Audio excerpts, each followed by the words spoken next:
To see you. It's been so long since I last saw you. Last time we spoke was day 175. I hate that we're still here, but I'm so proud that we're still here. I just wanted to share with you a local action item that you may be interested in. The Victoria City Council meets every second and fourth Thursday of the month. So their next meeting is this Thursday, July 13th. How it works is they have an informal discussion style meeting called the Committee of the Whole. And then immediately afterwards, they have their council meetings where all the decisions are made. One of the councillors, Marge Gardner, has proposed a motion titled City of Victoria Response to Ongoing Anti-Semitic Actions. In this motion, she makes reference to the, quote, Hamas-Israel war, and she also writes, quote, in Victoria, we have seen hate expressed on our streets, in addition to weekly marches in the city, during which those nearby have been assailed with hateful words. We may also be experiencing spillover from the encampments at the University of Victoria. She goes on to write, Council has received communications asserting that city funding has supported, albeit indirectly, anti-Semitic hate speech. Anti-Semitic graffiti on private property has also been brought to the attention of the council. So her two main points of contention are, is the city funding anti-Semitic hate speech? And how will the city ensure the removal of graffiti on private property? This motion is going to be discussed this Thursday during the Committee of the Whole. And if agreed to be put on the agenda, will be discussed in the council meeting where decisions will be made. So this motion has the potential to influence public policy in this city. Policy that may affect our freedom of expression and the way that the city allocates funds to local organizations. Here's the good news. This is a window of opportunity for us.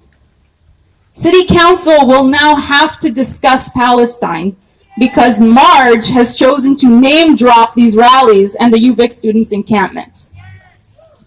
All of our demands so far have been at the federal and international level. Now we have an opportunity to see how our city councilors will navigate this. Here's what I know about public policy, which is not a lot. The framing of a problem dictates the pathways of a policy action. She has chosen to frame the problem in an ambiguous way, to slander our movement and intimidate us. So, here's what we can do. Firstly, we can attend the Committee of the Whole meeting in our kufiyas to show our support for the movement. Yeah. I need you to listen to me carefully. There is no opportunity to speak during this meeting, and disrupting the meeting would be strategically silly. Okay? And we're not being silly, we're being serious. We can attend the meeting to watch the discussion.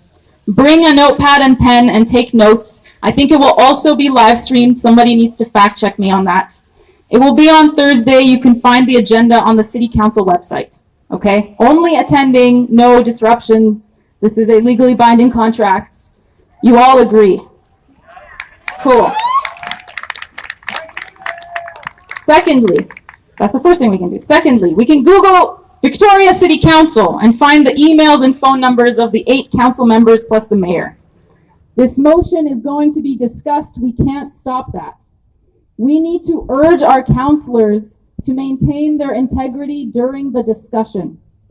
You remind the councilors that they are elected representatives and they have a responsibility to their constituents. When emailing them, you don't need to respond to the motion. You don't need to debunk anything. You don't need to get defensive in your emails. We are not panicking, okay? This is easy peasy business for us. Tell them you expect them to question and challenge the framing of the motion thoroughly. I'm going to say that again. You expect them to challenge the framing of this motion thoroughly. You expect them to ask Councillor Gardner for evidence of her claims.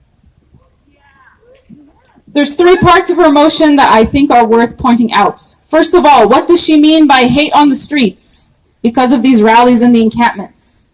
She has to be able to define or explain this. No more implications or gestures, and provide evidence of it. Hate for immoral actions is necessary for functioning societies. Hating genocide or apartheid or occupation or the murder of children or senseless destruction or the demolition of universities or the bombing of hospitals is a good thing.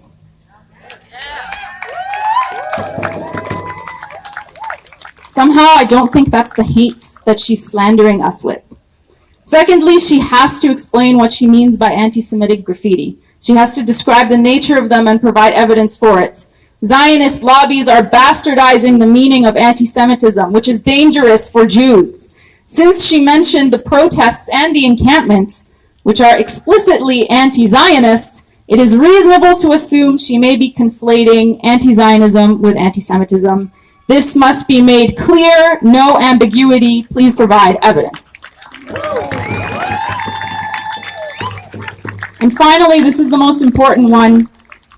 What evidence does she have regarding the alleged connection between Palestinian liberation movements and anti-Semitism in the city? This is a heavy accusation to level against us and must be followed up with, say it with me, evidence. Data, maybe?